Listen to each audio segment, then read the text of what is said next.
All right. Hi, everyone. Thank you for attending our webinar about actionable ways to build trust with employees in 2021 and beyond. My name is Christina Giordano, and I'm a partnerships manager here at AllVoices, and my pronouns are she, her, and hers. And to give some context around AllVoices, for those who aren't familiar, we're an always-on employee listening tool used to ensure a culture of trust, inclusion, and transparency at companies around the world. And we're really excited to co-host this panel with Emtrain, and their mission in a similar vein is to create healthier organizations by developing people skills and strengthening the social fabric of our workforce through a workplace culture platform for a new type of online training. And today we're discussing a very relevant topic about trust in the workplace. Trust is the foundation of any successful relationship, and that includes your relationship with your work. In a Harvard Business Review article, they talk about how trust is the reason why we're willing to exchange our hard-earned paychecks for our goods and services, pledge our lives to another person in marriage, and cast a ballot for someone who represents us in our interests in government.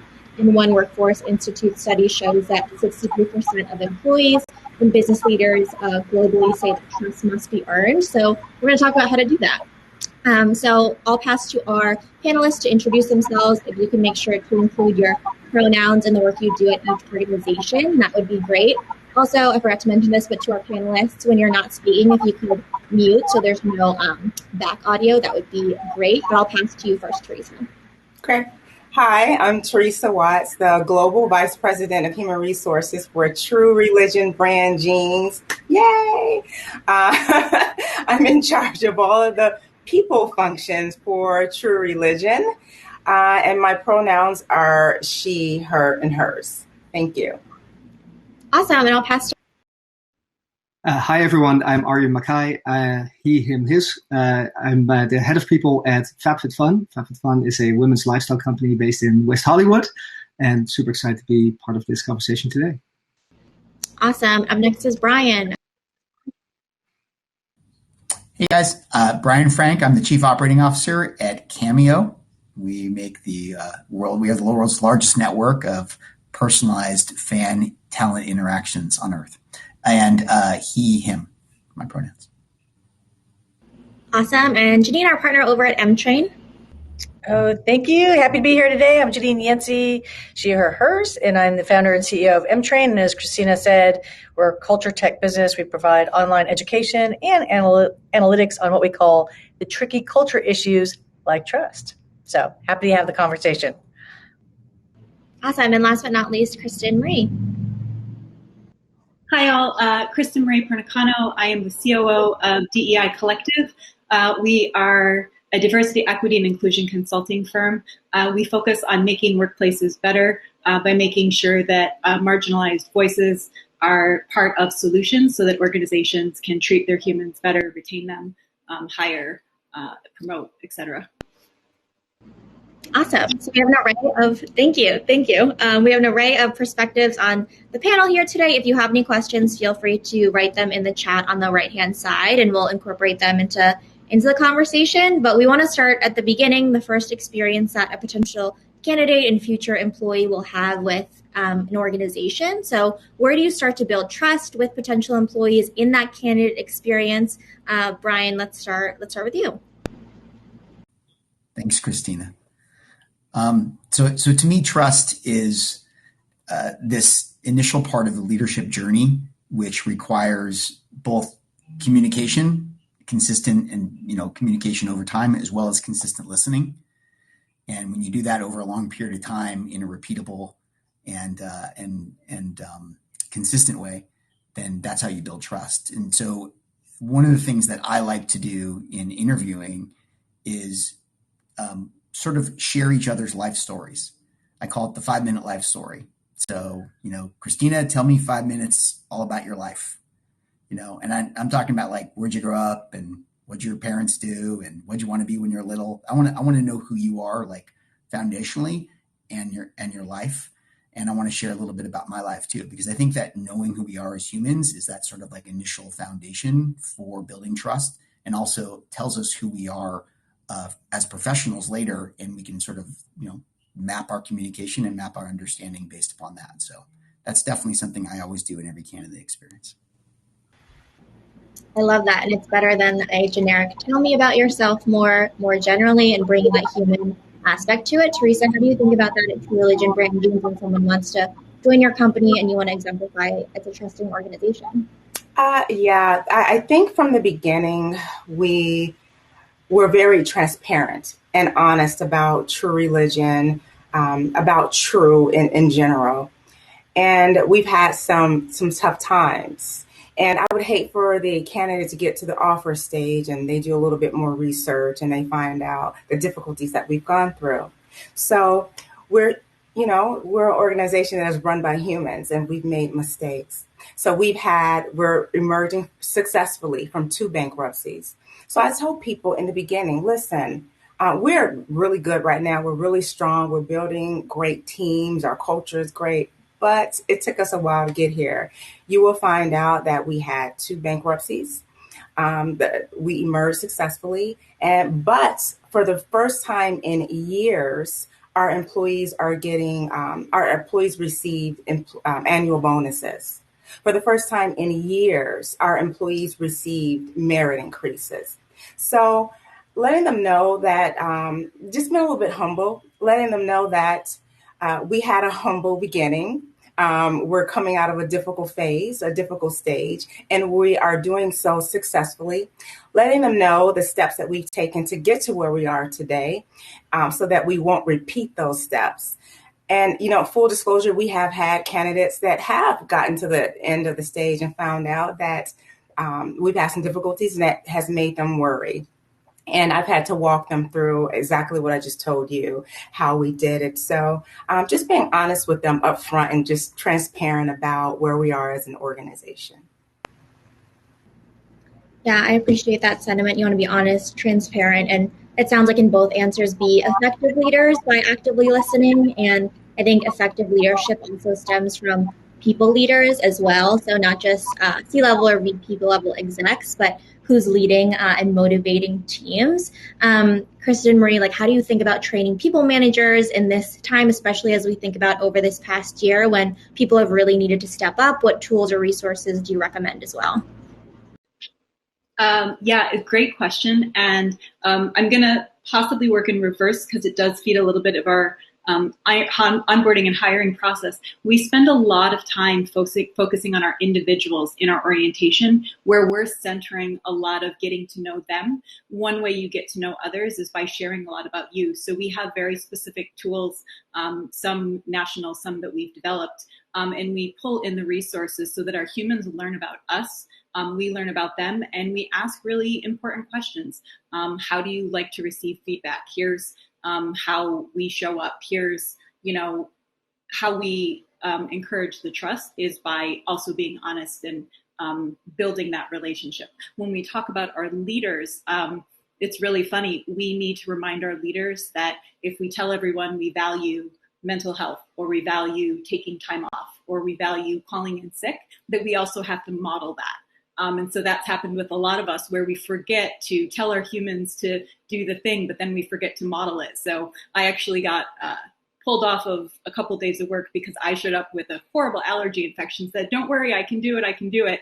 And our CEO said, KP, what's going to happen when your humans hear you sounding horrible? They're going to be discouraged from doing what you're telling them to do. So we focus a lot on helping our leaders understand how to listen, how to model the behaviors we want our other employees or humans to follow, and being very transparent when, we're facilitating a session or a meeting and saying, you know what, I'm not feeling, 100% y'all. It's okay to show up at 80%, and letting people know that, we're also human. So if we have new leaders on the journey, they're very clear about, this is my first time managing a team this size. This is my first time, dealing with these challenging situations, and understanding that just because you're a people manager and maybe a systems or product manager doesn't mean you're doing it alone. So how to wrap in any of us, because it's a shared responsibility taking care of our humans. Definitely a shared responsibility. Janine, what are your thoughts as the ultimate leader at your organization too, and helping companies navigate this? You're muted. Thanks. So just fleshing out a little bit what Kristin-Marie said. I mean, this kind of ties into what we try to support all of our clients in doing as well. So, to me, a people leader, your core competencies have to be your respect, your inclusion, your ethics, because even if you have other characteristics that go beyond that, if you're missing those foundational pieces, you're not going to get anywhere. So for us, it's really all about providing experiences. We do it through online content and education where you're modeling what it looks like. You're also modeling the opposite of like, here's what you don't want to have, and then have a channel of communication, which we facilitate so that people could weigh in a really psychologically safe, anonymous way. So that they can say, oh, no, we do have that here. My manager is exhibiting that, or the opposite. Oh, actually, my manager forgets to, be inclusive, forgets to be equitable, forgets to be respectful sometimes. So it's really all about visualizing it, modeling it, and at the same time, opening up the channel of communication one way or another in an anonymous way so that people feel comfortable weighing in and completing what I call the feedback loop. So managers know where they're strong and where they have some areas of opportunity to really move the needle for themselves.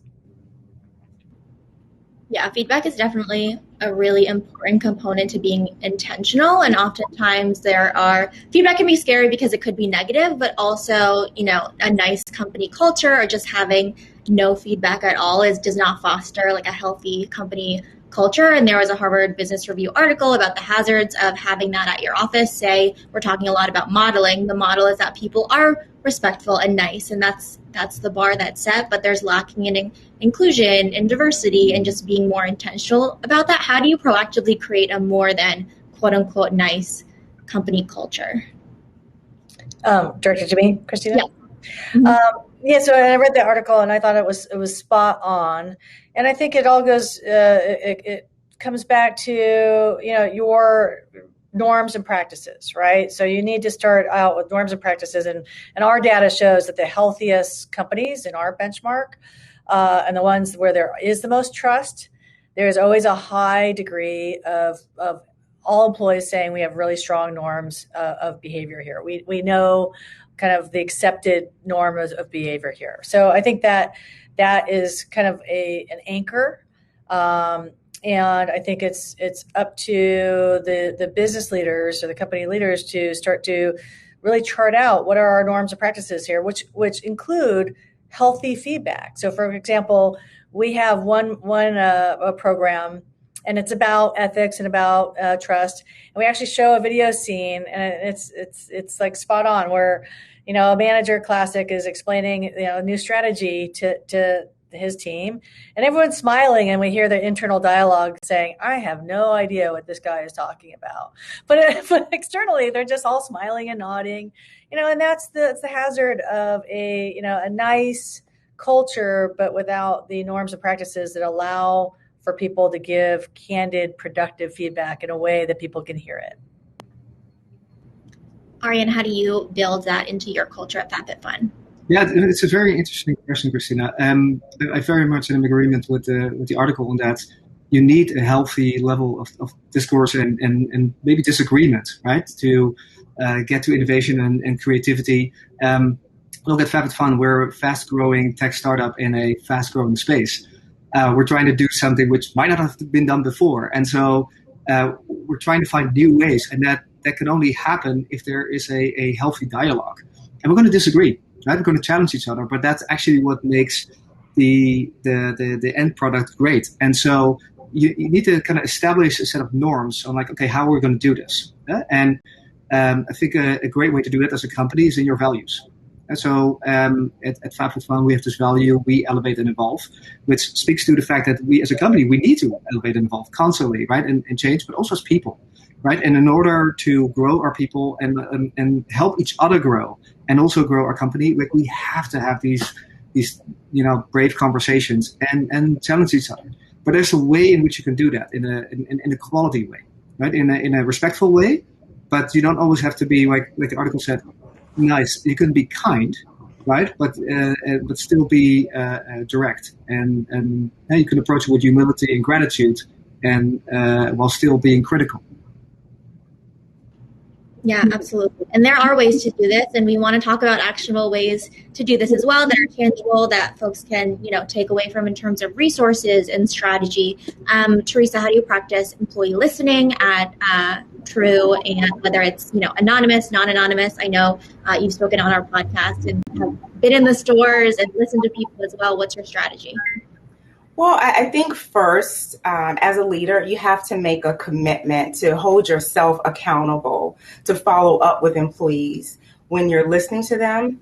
And also, too, a lot of times employees talk to you or tell you things without using their words or without using their mouths. They do. So if you watch them, if you interact with them, if you see them in meetings, you find a way to listen to what they're telling you their needs are, by watching them.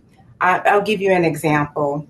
Someone on my team, very strong, she's definitely a strong leader, and she wanted to be a manager. But she did not come to me and say, I'm not happy, I want to be a manager, what do I need to do? So instead, when we were in meetings, she would interject herself into conversations or situations where she need not be. She was cutting other people off. It was, she was trying to show me that, she was this smart individual who's ready to manage projects and teams. So you know what? I heard her. I listened to her. And so I held myself accountable to go back and have a conversation with her about her next step. What it is she wanted to do, and how I could help her get there. And so when I spoke to her, it was, how did you know that I wanted to do this? I was just so unhappy. I was afraid to talk to you. And I said, because I heard you in the meeting. And so I didn't tell anybody. I said, no, I heard you. I heard your body. I heard the way that you're reacting. I heard your actions. I heard your feelings. They came through loud and clear. So now she is a manager, I'm happy to say, and she is managing other people. But it was, just finding new ways to listen. We hear the word listen and we think, oh, we can't listen unless it comes through our anonymous employee portal, or unless someone comes into our office and tells us. No, you can listen with your eyes. You listen with your experiences. So I teach my team, I teach your senior leadership team to do that as well. And again, hold yourself accountable for following up on what you hear, on following up on what you learn through those listening sessions. Yeah, there are a variety of ways to listen, and oftentimes I would argue employees don't feel comfortable coming to the VP or the CEO saying, I'm unhappy, can you help me? There are other ways to do it, whether they want to kind of express it in their actions, they want to use a platform, they want to tell someone else, and then they share it with you. There's all these different ways. Brian, how do you think about this at Cameo in terms of employee listening? First of all, Theresa, what a great insight. I thought that was really fantastic. So I made a note of it in particular thing. That's really very thoughtful. I'd be remiss if I didn't say we use Emtrain as one of the tools that is part of our listening thing. Of course, we also have anonymous feedback. We have an all hands that has anonymous feedback as well, which we call it spicy feedback, because sometimes the feedback that comes out in front of the entire team is pretty spicy, but that's good because people want to hear the truth, and sometimes people are afraid to say things in public that they're willing to say anonymously, and that brings out new insights for all of us and new learnings. And then I personally love to spend time with groups. I do skip level meetings with individual teams to understand what's happening when their managers aren't in the room, and then individual one-on-one time with different folks in the team to hear about their lives and hear about what's happening.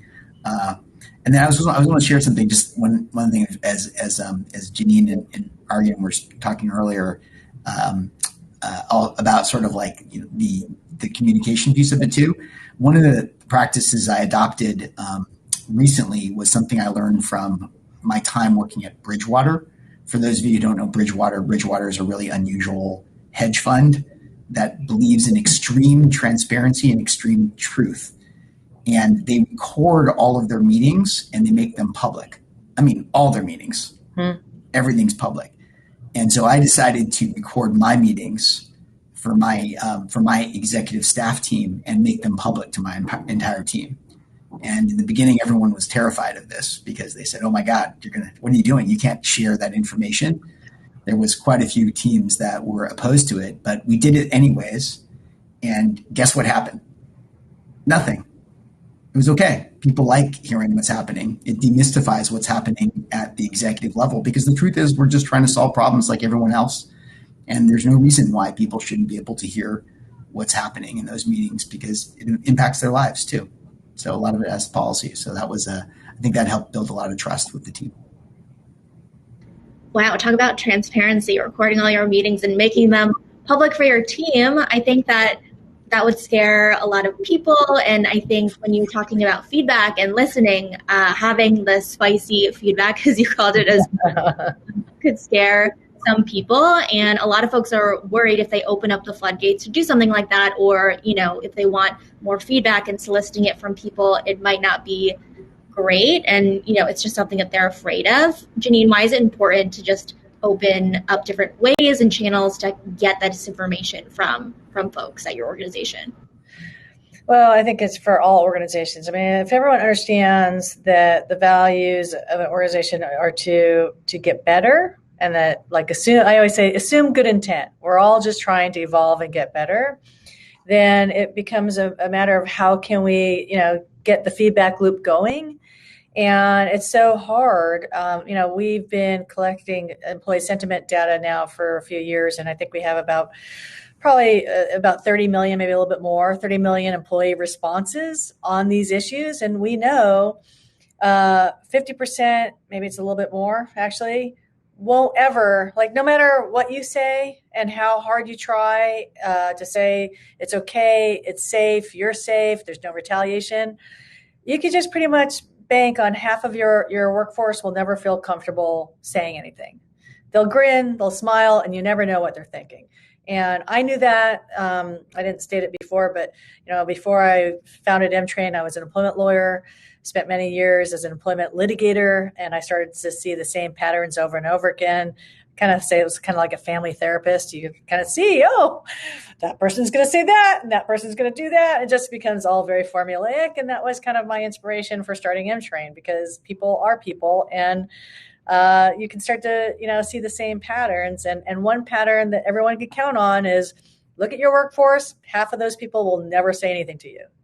That's just the way it is.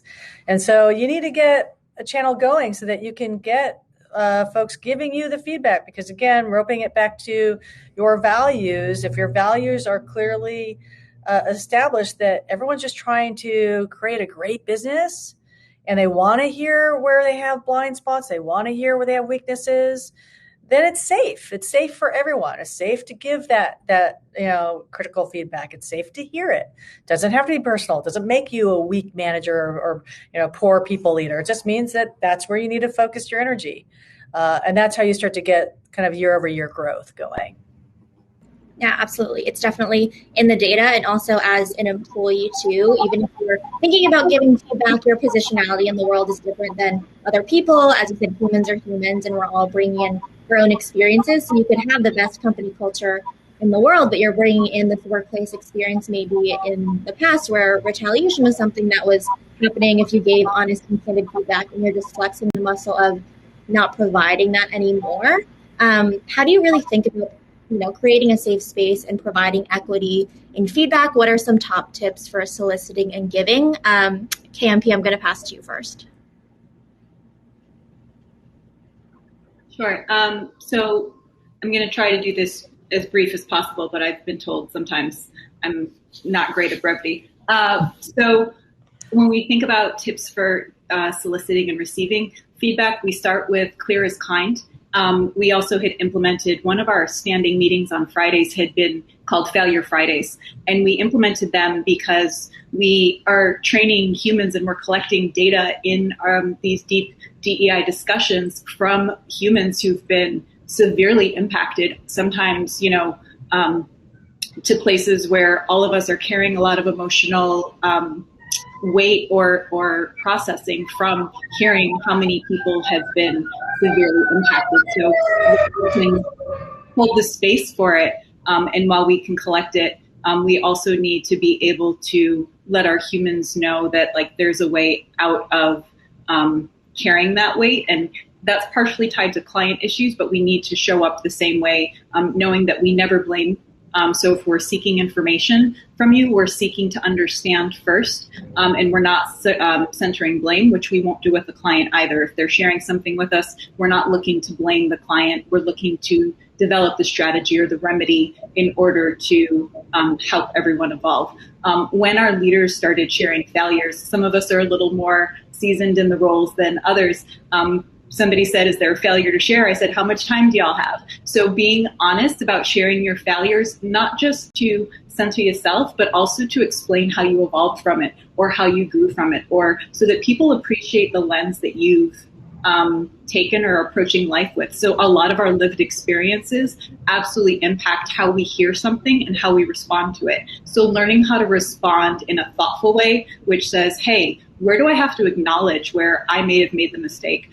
Something that I had to learn. I am a reformed institutional finance human. So how do I learn how not to show up with the facts and the statistics and the evidence in order to prove why we got to this place, but first acknowledging that, wow, I didn't recognize that in me responding this way, that's what you heard, or that's how you saw something. So creating that safe space sometimes starts with that very raw, transparent, been there, done that. There's not a mistake you can make that, some of it that we haven't seen, and knowing that we're looking to grow as an organization from the feedback you're sharing. Something that a colleague had mentioned in an earlier conversation, the follow-up. So if you do a survey and you're gathering employee feedback in order to get better, make sure you let everyone know what the outputs and results were, making sure that we let people know, hey, we heard you. These 10 things that y'all said were really important, here's how we're going about redressing them or looking at implementing them, and then sharing the journey with how you're going to be fixing and solving for those things. I think when you just collect feedback and people feel seen and heard, that's a great first step. But then what are we doing to make the environment better in, the ways that we can?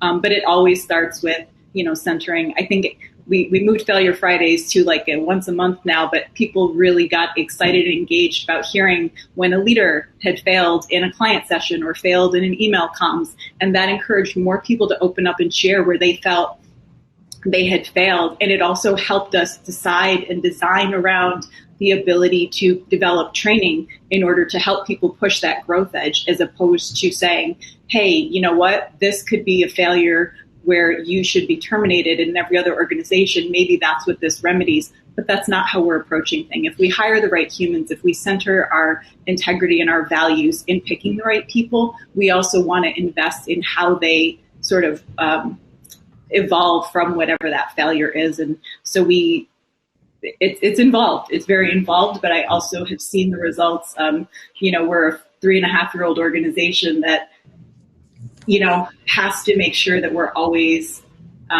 acting in a way that we want our customers or clients to act. And so, definitely recommend being able to be transparent about acknowledging those failures and then finding that path forward. Yeah, absolutely. It's part of the acknowledgement. And when you foster that kind of psychologically safe space to give that feedback, what are you going to do about it? Because if you don't act on it, nobody's going to feel like they can provide further feedback as well. And it's a cyclical process. I do want to address one of the questions in the chat too around, okay, say you do have this culture of integrity and it's really perfect and you have everything in place. Is it still necessary to have an anonymous system in place to get that feedback if everyone feels comfortable going to their manager and HR? Arjen, I feel like you have some thoughts around this. So on that front, I was reading the question as well. For FabFitFun, like we currently use AllVoices as our anonymous feedback platform, which has been a really great supplement, basically, as an additional feedback channel. Now, originally when I started with AllVoices, I was like, okay, there will be a point where hopefully we've, exactly like the person who's asking the question, I think it was Tamar, said like we will have achieved a level of trust where we might not need it anymore, right? But more and more I'm seeing, and I agree with Janine, with that there are also people who are just more hesitant to provide feedback. And so what you want to do, I think, as a company is provide different channels of communication so that no matter where you're coming from, like meet them where they're at, right? And who they are, so that they can always provide their feedback in what they perceive to be a safe space. Now, but what I've seen over time, and AllVoices played an important role in this, as well as exactly what Kristin-Marie said, the follow-up, right? And actually how you receive the feedback and what are you doing with it. But that I've seen people using our anonymous feedback channel less and just coming to us directly, which is fantastic, right? And so, hey, look, there might be a moment in time where, hey, maybe our anonymous feedback channel won't be used as much anymore. That would be great. That would be a win. But I still appreciate it very much because I know there's always a channel for people to reach out, right, to us and to give us the feedback. Either or it's a new employee who doesn't feel as comfortable yet, or it's a sensitive matter. There's always a way to reach out to us. Well, by the way, Christina, if it's okay, I just want to talk a bit about the soliciting feedback. I think whether it is personal feedback or whether you're asking for feedback as a company, just setting the tone, right? It's like that you're coming from a place of gratitude and humility, and also we tell people this at FabFitFun as well. We're going through our 360 feedback round right now, but it's like individual feedback, but we explain to people hey, it's just providing feedback in a quality way is just as important as receiving feedback in a quality way. And if you're the receiver, you need to set the stage, right? It's kind of like what Kristin-Marie said, where it's just the person who's going to provide you the feedback trust that you're going to do something with it. It's also are they trusting you that you're going to receive it in a quality way, right? And then that you're going to be thankful for the feedback, or that they're or even put it more extreme, there's not going to be any retaliation. And so set the stage. And look, receiving feedback can also be scary at an individual level and also at a company level. That's kind of like what Brian said, but that the first time that he put those, the audio of his meetings out there, it's probably a bit scary, right? And so, but if you really want to create that trust and transparency, you're going to have to make yourself vulnerable a bit too, and be a bit courageous in that sense. But setting that stage is so important, and also to create that feedback culture on an individual level as well as a company level. Having courageous conversations is really important, and also we mentioned at the top of this call, and Theresa, you mentioned this too. You could lose trust with employees, but there's always an opportunity to gain it back as well, and it might come up in other conversations. How have you really thought about this, and what is your advice to leaders when you do lose that trust with employees? And I think it's never too late to earn it back, but what are your thoughts? I think it goes back to transparency and vulnerability, and just being upfront and humble. I'm laughing because I'm thinking back to growing up as a little kid, and my mom would say to me, "Theresa, listen, this is the money that we have to pay the bills. Okay, so you either want food or you want a new pair of shoes. Okay, or you want food or you want to go to the movies." And she explained to me why we had to make those choices. So even with my CEO, everyone is all the employees saw that we emerged successfully from the bankruptcy and they wanted more and more. And I understand. It was like, we haven't had anything for so long. We want this, and we want this. So speaking with my CEO, he goes, "Theresa, listen, this is what we have. You can either have this big, lavish holiday extravaganza, or we can give the employees annual bonuses." So, of course, employees are going to choose annual bonuses. So being honest with them about, listen, these are the choices that as leaders we have to make every single day. And we try our best to make the choices that are going to benefit you and that are going to benefit the organization. So you may not necessarily like the choice that we've made, and we also share with the employees, listen, this is what's coming up. What do you think about this? We're going to do this. I am famously known for just getting up out of my office, walking into the floor and saying, hey guys, I have this crazy idea. What do you think? Or guys, listen, I have this choice. We have these choices. And I have to pick one. Help me. So letting them know that every day, again, if I make a decision that may not be a positive one for this table of people, but this group of people, they love it. It was a tough decision, and I just had to. I had to look at where we were. I had to put everything on the table and make a choice that I think that would be the most beneficial for everyone. And as leaders, that's what we do. And that's what we do every day. So explaining to the employees why we make the decisions, how we came to those decisions, how often we're going to make those decisions, I think it helps to build trust. And being honest with them and saying, you know what, sometimes we make the wrong decision. So this is why we're asking for your feedback now, because last time we messed it up.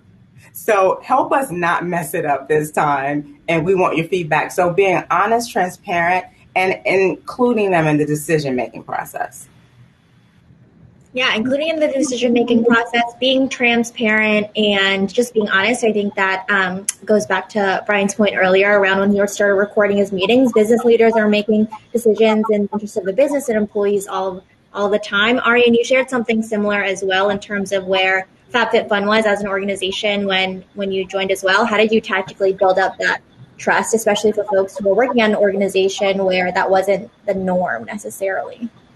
Yeah, so prior to this call, I was talking with Christina and the group, and was telling the story of where we came from, which is when I started FabFitFun, there was let's say there's an opportunity to earn a lot of trust, right? I'll be honest, like psychological safety was not that high, and so that was our starting point.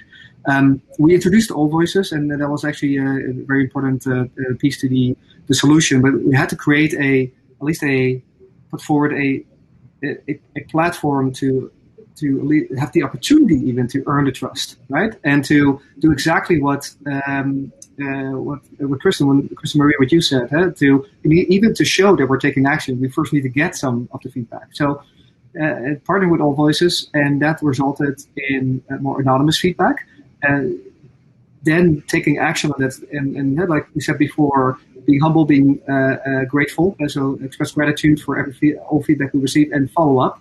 So like, hey, this is what we did. And that started to result in more feedback and also more direct feedback.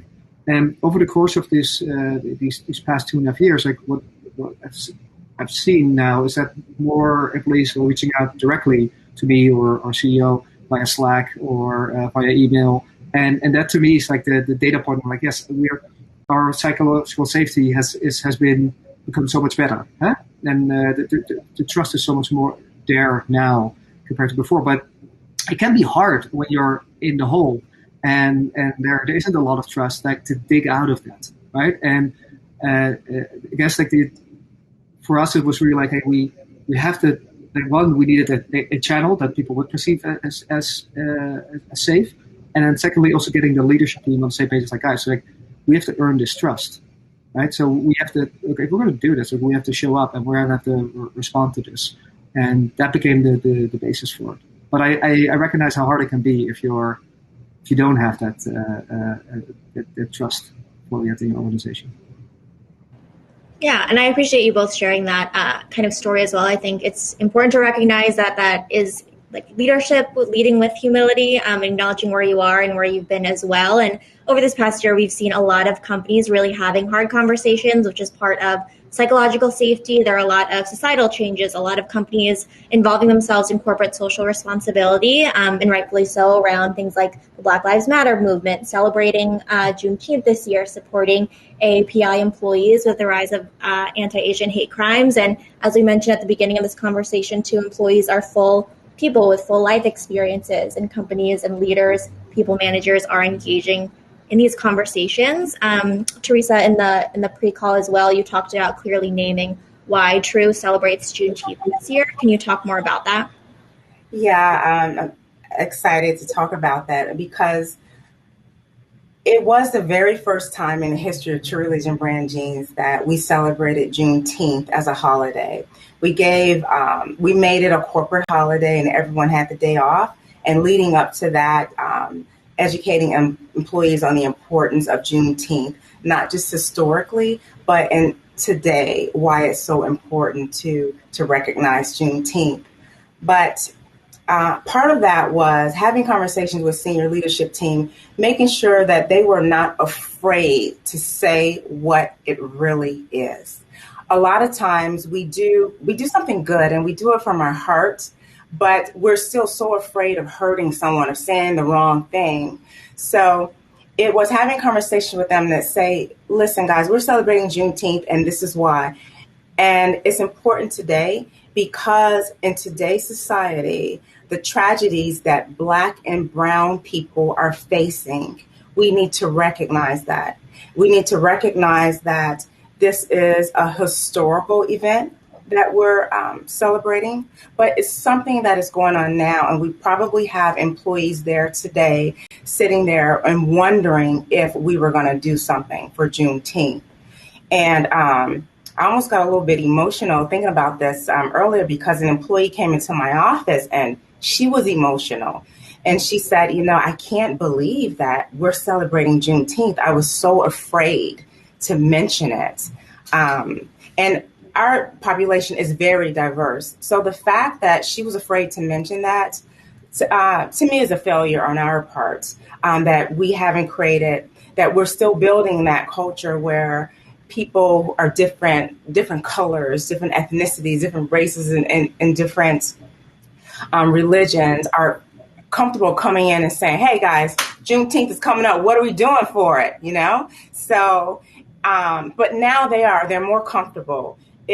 She came into my office, me walking out onto the main floor and everyone happy about it. And my CEO, they're like, oh my God, I can't believe Michael approved us having the day off for Juneteenth. I'm like, yeah, he's a big advocate for it. So also letting them know that this comes from the top, that this comes from our CEO, that not only does it come from him, that he made sure that the entire senior leadership team, that we were all educated on Juneteenth, that we all talked about. We didn't just send out a memo and say, hey guys, we're all for Juneteenth.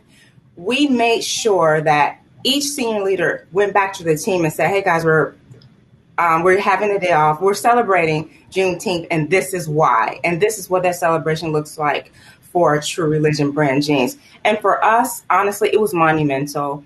The employees enjoyed it and they loved it. And again, just seeing how emotional that some of them were, it makes me emotional too. And just seeing how supportive my CEO and the rest of the senior leadership team were with that.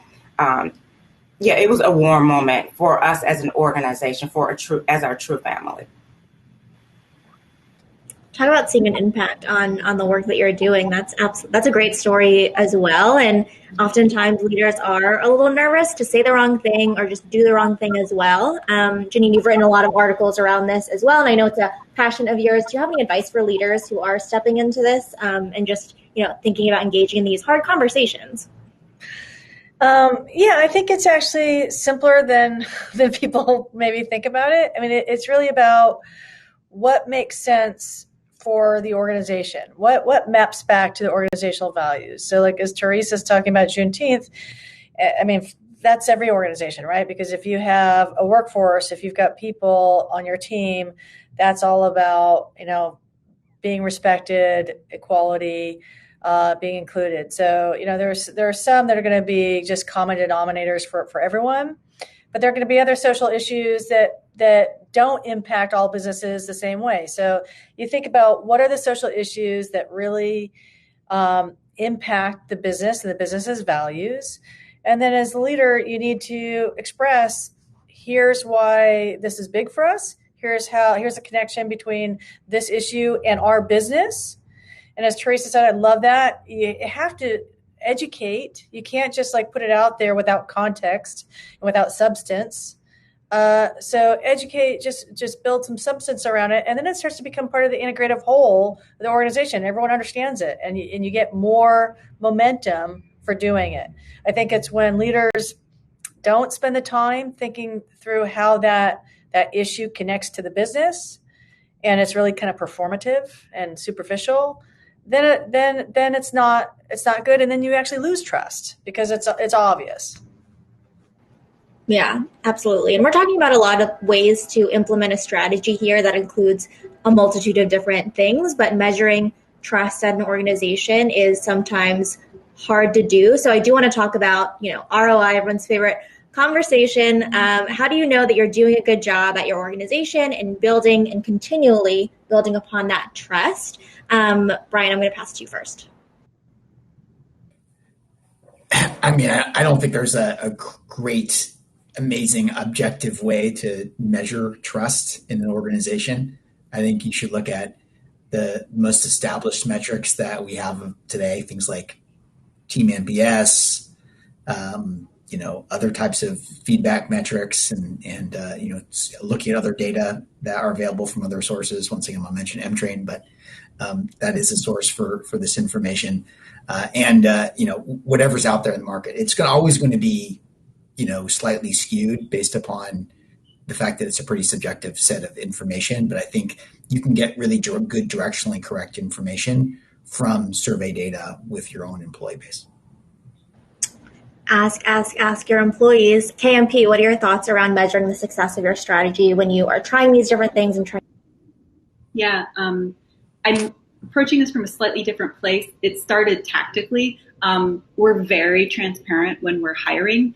Everybody in our organization knows what all of the positions make. So we're very explicit about how people are paid. We're also explicit about how you get to stretch and grow and earn into that next level of potential. So we don't just do reviews, we also do individual development plans. And as I was thinking through a lot of the questions that we started here, one of the ways we think about equity is meeting people where they're at. You meet them where they're at by measuring their competencies and then showing them that path forward. That's helped us immensely. Every employee who comes to us within their first 90 days gets their IDP. And it's very explicit that, look, here's where we see you coming out. Here's where you see yourself coming out. And now we're going to actively work with you in the feedback conversation, monthly, weekly, as needed, in order to make sure that you're not just meeting the goals and hitting those competencies, but that we can push you in a growth edge to stretch towards that next level of where you want to go. When employees know that we're providing feedback in order to help them stretch or grow, and we can always center the competencies, right, tied to both their job and our values in discussions, it really is this phenomenal metric for gathering data real time, whether it's weekly, monthly, at least quarterly, there are like reviews and refreshes of those competencies, and the plans themselves have milestones. So we have built this into the human component of engaging our humans, helping them grow. And we realize that allows us to do a few things. Celebrating wins. We make a very big deal about somebody growing from a failure. We will celebrate the win, and oftentimes what we find, we'll celebrate it in Monday morning meeting or, on a Slack channel where we give praise and recognition. And we find that employees will then share the failure that may have happened months ago that got them to a place where we then invested in training, or we invested in, one-to-one coaching or more intensive work with someone on the team in order for them to get to that place where they now had a win to celebrate. And now they're sharing, hey, y'all, maybe you didn't know that this is why I can celebrate this win. So it's constantly centering and focusing those milestones, weekly, monthly, quarterly, so that the humans know that we're investing in where they go in the organization. In the same context, when we're doing IDPs, we have instances where employees have said, you know what, I see the path forward. I don't think this is where I fit. And it's that weird and tough conversation of, I don't see myself fitting in this seat or in the organization in the way that I thought. Can you help me either transition to a new opportunity or find, how to play to my strengths? Because maybe, the premise under which I started wasn't, where we're headed and where we're going. And it's been this amazing, and also iterative process so that we are measuring progress, because we're saying, yes, we know this is harder work. We know that means a lot of, leaders investing in our humans. But because we're showing up that way, when we can celebrate their wins, it's also demonstrating to the organization that we notice those things. We had an employee who had a very challenging time with a client, and the client provided feedback about their perceived confidence in a discussion or in a with executives. And so 2 months later, when that same client wrote a huge blog article and centered the employee because they had come so far, we were able to say, wow, that's a win for our human. It's a win for the organization, but it's a win for that human because they didn't quit and we didn't quit them. So I would say that it sounds very tactical. And I, having come from a place where reviews were bottom 5% get cut every year, I had constant anxiety about what review process meant. If you remove the only review and can evolve into what's goal setting and how to develop those strategies to really invest in each human, and they know where they're headed next, it just opens up so many doors to higher retention, more honest conversations, and honestly, not just recognizing the failures, but knowing when to celebrate the wins. And I think the more and more we get that opportunity, the more our humans are willing to show up for us and be transparent and know that they can trust us with those tough things. Absolutely. It's definitely about having a conversation. There are ways to operationalize this as well, as you talked about. And speaking of meeting employees where they are, a lot of companies are moving to virtual first as well. And just a new way to work. Do we think that in terms of building trust, we need to do this in a different way and new tactics need to be implemented? Arjen, what are your thoughts on that? Yeah, COVID really forced us to rethink this, right? Because like we said at the beginning of the call, oftentimes trust also comes from connecting as humans, right? And when you're in the same office, you see each other in person. That just a little bit happens automatically. And then we went virtual, and people were in different states, and they were only connecting with each other for a very deliberate purpose. Like we have a meeting, we have a decision to make, etc. There's very little, say, spontaneous connection happening. So I think this is one of the key learnings, I think, for many companies. Like when COVID hit, it's to up the amount of virtual communication mechanisms that you have in place, right? Whether it's your all hands or whether it is your team meetings or your skip levels that Brian mentioned earlier. But connecting beyond just connecting on the immediate task at hand, also connecting as people and building also that personal connection, so that when you have to have that brave conversation, that there's a relationship there, right? There's just already a bit of a basis of trust. Like I know who you are, and you know who I am, and well, let's talk about this topic, which is going to be a little bit hard, but I trust this is going to go okay. So investing in ways to connect as people and beyond the immediate task, and do so in a virtual manner. That would be my tip. Yeah, building trust, if anything, is a win-win for everyone in the organization, for you as the employee, for you as a people manager, and for you as a leader as well. I see that we are running out of time. This is a topic we could talk a long time about, but I do want to make sure we have time for our final question. It's going to be a rapid fire of, if you want the audience to kind of take away from our conversation one key insight, what would it be? And this is for everyone, so we'll just go down the line here. Theresa, you can go first.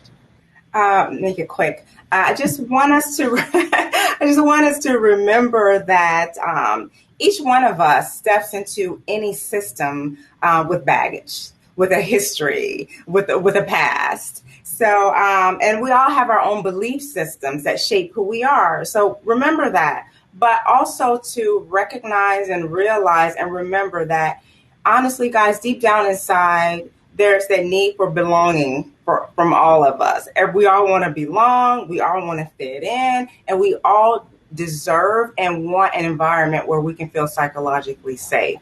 So remember that, and I think that it will help us as we build our strategies and work with our employees.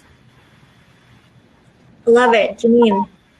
I would say, and certainly our data indicates this, invest in really taking the time to create really clear norms of behavior.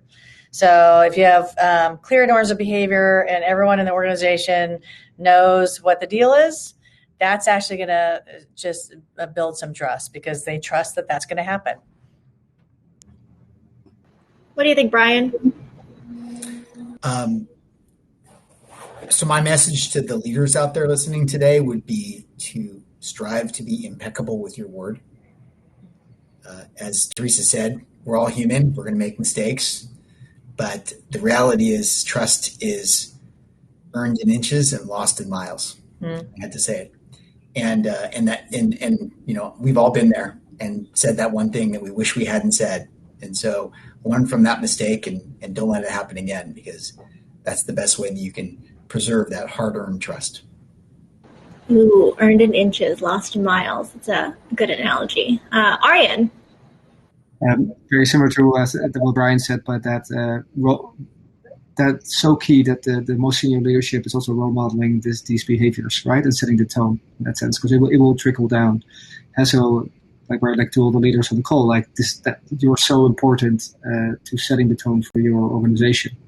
And so it really does start there, and you approaching it with kindness, humility, gratitude, and also vulnerability. And that will give people, I think, the psychological safety or trust that they can do so as well. And KMP. I want to double down on what Theresa said.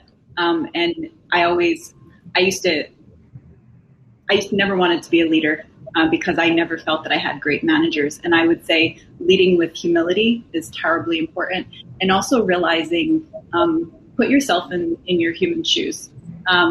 We may have gotten to a certain place now, but try to continue to make sure that you can put their shoes on, or their lens, and try to understand or seek to understand before seeking to defend. And understand that you will have some of your greatest ideas and some of your greatest growth moments as a leader by listening to your humans and being humble enough to know that there's always room for you to continue to grow and evolve. Incredible. I definitely agree. Thank you. A gigantic thank you to all of our panelists, our partner at Emtrain, and our audience for tuning in today on this really relevant conversation. It will be recorded if you would like to share it with your team as well. And to reiterate, for those who aren't familiar with AllVoices, we really believe in building that psychological safety in the workplace and the value of feedback to build trust, inclusion, and just a sense of belonging and transparency. And Emtrain believes the same thing in creating healthier organizations and developing those people skills, those human skills via their workplace culture platform. So if you have any questions, please feel free to reach out to us if you're interested in learning more. But thank you so much, everyone, for your time, and have a good rest of your afternoon. Right. Thank you.